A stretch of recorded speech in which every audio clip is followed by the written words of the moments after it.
दोस्तों नमस्कार। मेरा नाम अंबिका कुमार है और आप में देख रहे हैं सोशल मीडिया के डिजिटल प्लेटफॉर्म पे। आप सभी का हार्दिक स्वागत अभिनंदन है। और आप में प्रेम देते हैं, सहयोग देते हैं, ये हमारे लिए बहुत ही सौभाग्य की बात है। और आपका बहुत बहुत धन्यवाद भी, क्योंकि अगर आप एक ऐसे आजकल लोग केवल मनोरंजन चाहते हैं, ज़्यादातर लोग रील्स वगैरह देखते हैं। लेकिन कुछ लोग ऐसे भी लोग हैं, कुछ ऐसे भी लोग आज भी हैं जो अपने देश के मुद्दे, इस देश से जुड़े हुए कुछ मुद्दों को जो लोग देखते हैं, समझते हैं। और ऐसे बहुत से युवा भी हैं जो मेरे युवा साथी भी हैं। मैं जब एज एनालिसिस में देखता हूँ तो लगभग 18 से 25 साल के युवा भी अधिकतर मात्रा में देखने वाले लोग हैं मुझे। और 35 से 40 साल के 35 से 40 उम्र के लोग भी देखने वाले लोग हैं। और लगभग 50 से 55 के आसपास महिलाएं भी देखने वाली जो हैं, क्योंकि वो फेसबुक अपना जो जेंडर क्राइटेरिया भी देखता है, एनालिसिस करता है। और पुरुष भी देता है, उसमें उम्र का भी सारा एनालिसिस होता है, कितने उम्र के लोग आपको देख रहे हैं। ये सारी चीज़ें फेसबुक के एक फंक्शन होता है कि उसमें जाकर के आप सारी चीज़ें उसमें देख सकते हैं। तो मैं हूँ अभी आजमगढ़ जनपद के, ये तमसा नदी का एक सुनहरा एक किनारा है। एक बड़ी प्राकृतिक का सौंदर्य रूप आप देख सकते हैं। वो बहुत ही, मैं पेड़ की टहनी पे बैठा हूँ और इस प्रकृति का जो स्वरूप है काफ़ी मन को मोह लेता है। तो उधर कुछ बच्चे हैं जो अभी स्नान कर रहे हैं, मैं अभी देखा हूँ उधर से। तो मुझे आज वीडियो शूट करना था एक ऐसे ही अच्छे किसी भी एक टॉपिक पे, अपने देश के किसी एक अच्छे मुद्दे पे जो आपके और हमारे जीवन से जुड़ी हुई चीज़ें होती हैं। मैं अक्सर ऐसे ही मुद्दों को लेकर के आप लोगों के बीच में आता हूं और उस पर अपनी बातों को रखते हैं। और आशा करता हूं कि आप भी कमेंट्स के माध्यम से अपनी राय रखें। और आप अपने क्षेत्र में हमको बुलाना चाहते हैं तो कृपया आप हमें मैसेज दिए, क्षेत्र का नाम बताइए, हो सके तो मोबाइल नंबर भी उसमें डाल दीजिए, ताकि हम आपसे आएँ तो आपसे कॉन्टैक्ट वगैरह हो पाए और आपकी बात सरकार तक पहुँचाने का भी कार्य करें। इस देश में चुनाव का माहौल चल रहा है। हमारे इस देश में 2024 का लोकसभा चुनाव का माहौल चल रहा है। और ये नेता जो कभी कभी हमारे आपके और हमारे बीच में कभी होते नहीं थे, अपने घरों में या बड़ी बड़ी पार्टियों में या फिर विदेश यात्राओं पे रहते हैं, लेकिन जब चुनाव आता है तो और आपके हमारे बीच में पैर तक छूने के लिए भी आ जाते हैं। ये सोचने वाली बात है। और ये क्यों होता है, किस लिए होता है, ये आप पढ़ेंगे जब संविधान को या प्रतिदिन न्यूज़पेपर को पढ़ेंगे, तब आपको समझ में आ जाएगा कि इस देश की जो घोषणाएं होती हैं वो केवल पेपर, न्यूज़पेपर, कागजातों में ज़्यादातर सिमट कर रह जाती हैं। और उसका थोड़ा सा अंश धरातली स्तर पर देखने को मिलता है। इस देश में बहुत सारी जातियां बनी हैं और हर जातियों के अलग अलग लीडर्स हैं।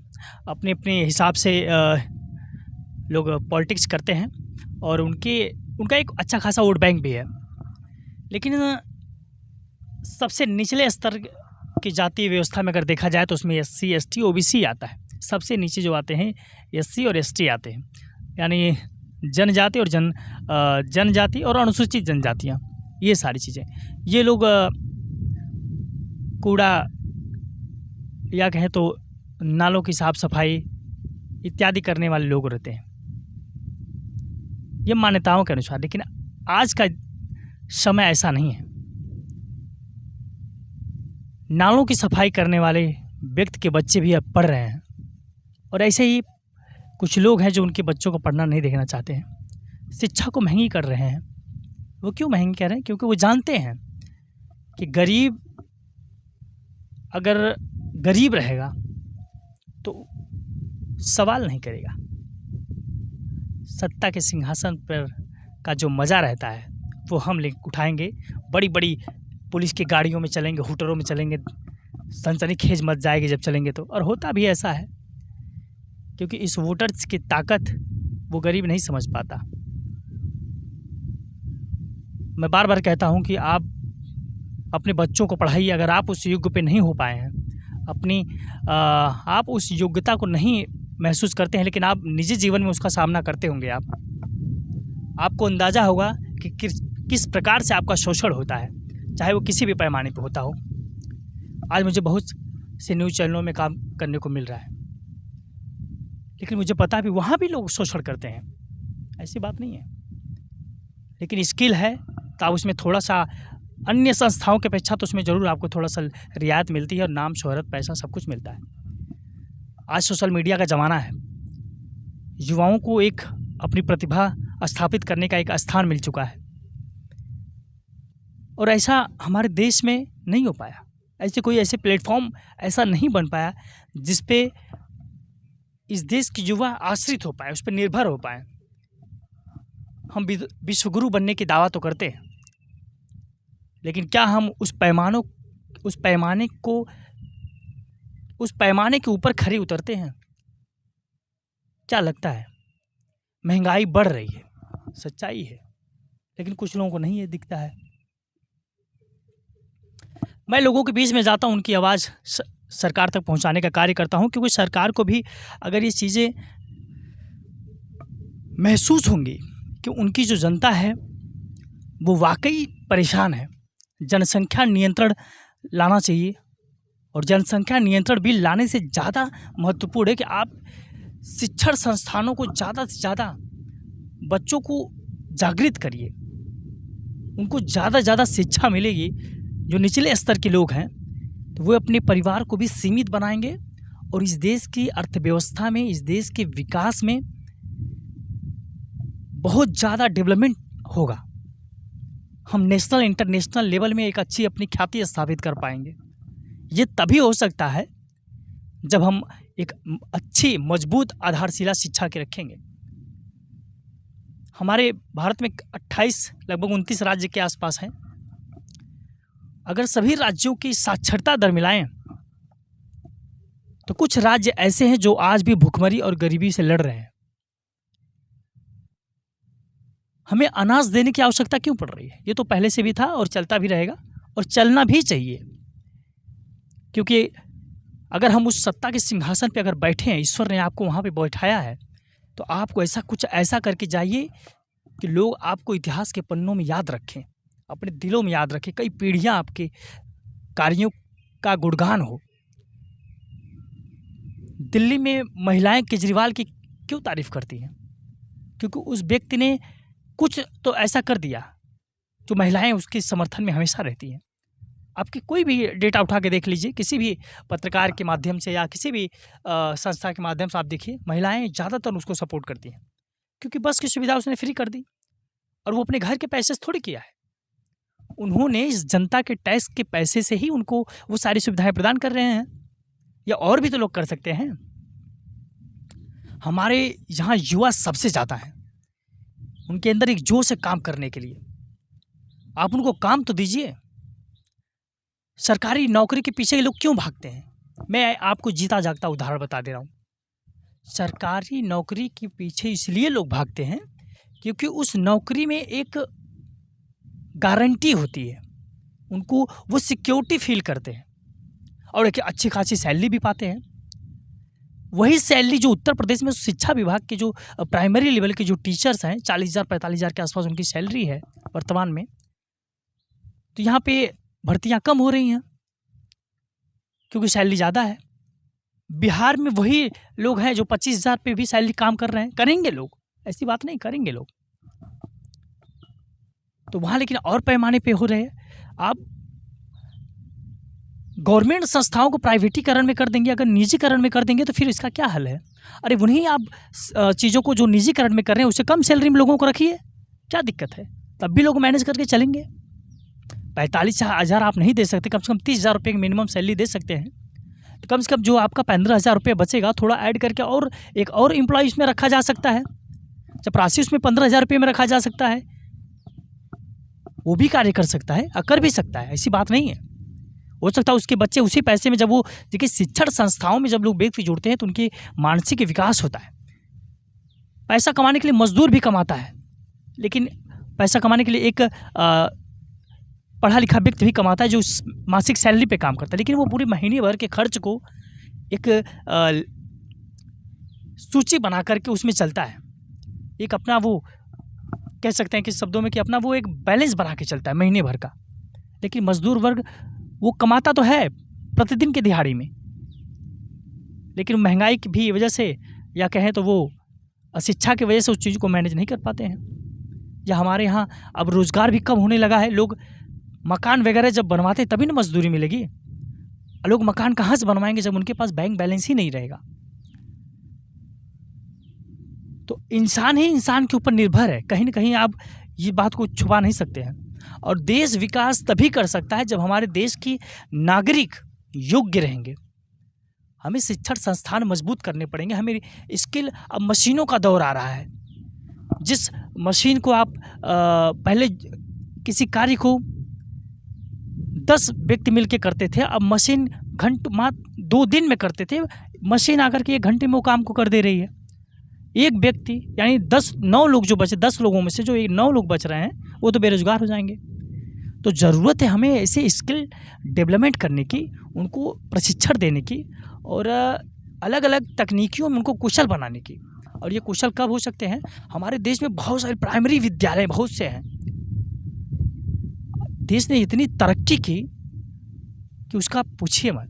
प्राइमरी विद्यालय हैं और भी सारे संस्थान हैं, लेकिन अगर अब स्थिति ये है कि अब वो प्राइमरी विद्यालय बंद होने की स्थिति में आ गए हैं। क्यों? क्योंकि हर एक 10 कदम पे प्राइवेट विद्यालय है और वे अपने मनमानी तरीके से सब कुछ कर रहे हैं। अपना सिलेबस ला रहे हैं, अपने हिसाब से अपने बच्चों को शूज वगैरह दे रहे हैं, अपने सब ड्रेस दे रहे हैं अपनी मनमानी कीमतों पर। और सरकारी विद्यालय में कहीं ना कहीं बहुत अमीर व्यक्ति के जो लोग नौकरी नहीं कर रहे होंगे शिक्षण संस्थानों में, वो भी किसान परिवार से ही बच्चे होंगे, लोग हैं, व्यक्ति हैं लोग। अब उनकी नौकरियां अगर चली जाएंगे तो फिर नुकसान किसका होगा? इस देश के लोगों का ही होगा। तो आप क्यों ना हम उसी विद्यालयों को एक आधुनिकीकरण में अगर हम पेश करें, अच्छे टेबल्स लाएं, उसमें कुर्सी टेबल्स लाएं, उसमें अंग्रेजी मीडियम्स के सिलेबस में बदलाव करें, टीचर्स को एक अंतर्राष्ट्रीय नेशनल लेवल पे जाकर के उनको एक अच्छी स्किल मिले, उनको ट्रेनिंग मिले, तो क्यों नहीं डेवलपमेंट हो सकता है? सरकारी विद्यालयों का भी तो हो सकता है। नहीं बस सरकारी विद्यालयों में पढ़ाई नहीं होती है। अरे क्यों नहीं होती है? सरकार की भी तो कुछ जिम्मेदारियां होती हैं। अब कानूनी सरकार आखिर क्यों? सरकार इसीलिए बनती है क्योंकि वो सारे विभागों में उसके अलग अलग मंत्री होते हैं, अलग अलग कर्मचारियों पर नज़र रखने के लिए सलाहकार होते हैं, शिक्षा अधिकारी होता है। श्रमिकों का उतना शोषण न हो सके इसलिए श्रमिक के लिए भी उसके भी अधिकारी होते हैं, श्रम विभाग होता है। लेकिन सब पैसे लेकर के अपना अपना काम करते हैं। सच्चाई दबी की दबी रहती है। इसके लिए आवाज़ कौन उठाएगा? आज की डेट में सबसे ज़्यादा अगर लोगों की आवाज़ अगर सच्चाई के साथ अगर कोई उठा रहा है तो इलेक्ट्रॉनिक मीडिया उठा रहा है, डिजिटल प्लेटफॉर्म लोगों से डायरेक्ट जाकर के बातचीत कर रहे हैं, क्योंकि उनको पता है। हर कोई कह रहा है हम जनता के लिए काम कर रहे हैं। हम भी जनता के लिए काम कर रहे हैं, उनके मुद्दे आपके सामने रख रहे हैं, देश के सामने रख रहे हैं। आज हमारे 4000 5000 व्यूज़ आ रहे हैं, किसी वीडियो पर 800,000 लोग देख रहे हैं, समझ रहे हैं।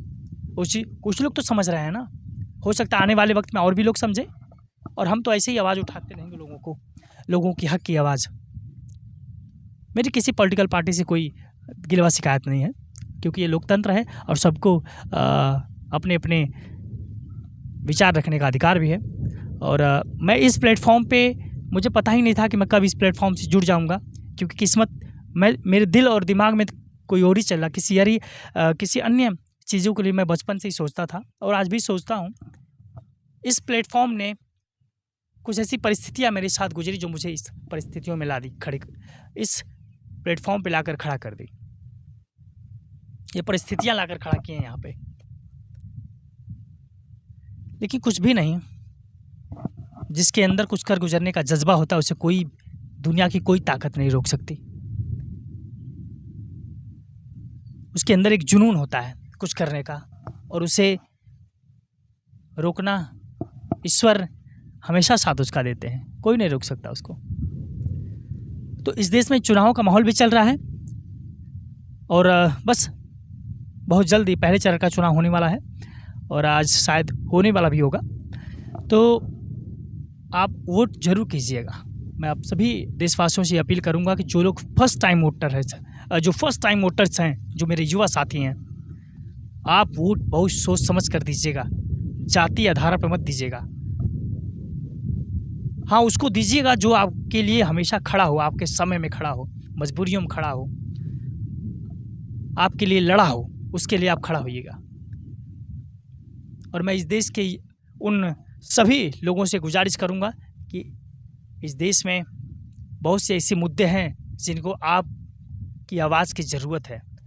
अगर आप आवाज़ नहीं उठाएंगे तो देश हमारे फिर उन्हीं परिस्थितियों में जकड़ जाएगा जिनकी कल्पना आप कर भी नहीं सकते हैं। सरकारों के अहंकार को तोड़ना आपका अधिकार है। वो ताकत आपको संविधान दिया है वोट देने का, मतदान करने का, मताधिकार जिसको कहते हैं। संविधान के बहुत सारे आर्टिकल्स हैं जो आपको हमेशा ताकत प्रदान करते हैं।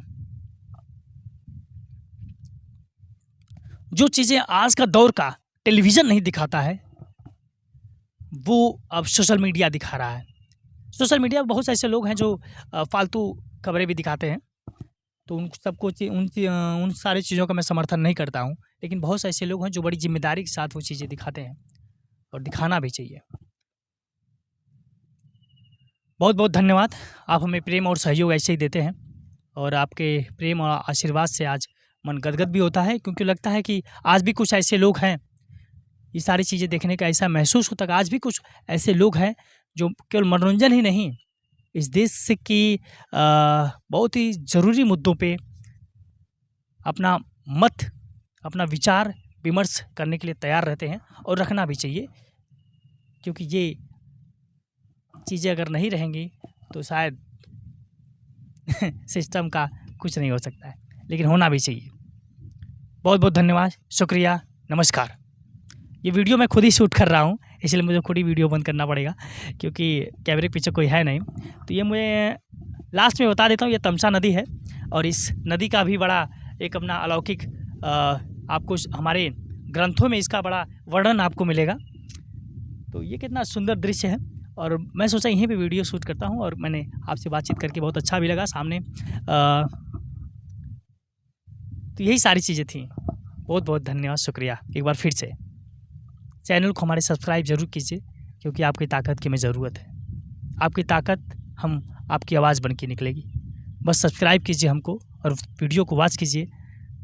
और अगर आपको लगता है कि सच्चाई और ईमानदारी आज भी रहनी चाहिए जिंदा, तो वीडियो को शेयर भी कीजिए। बहुत बहुत धन्यवाद, नमस्कार, एक बार फिर से शुक्रिया।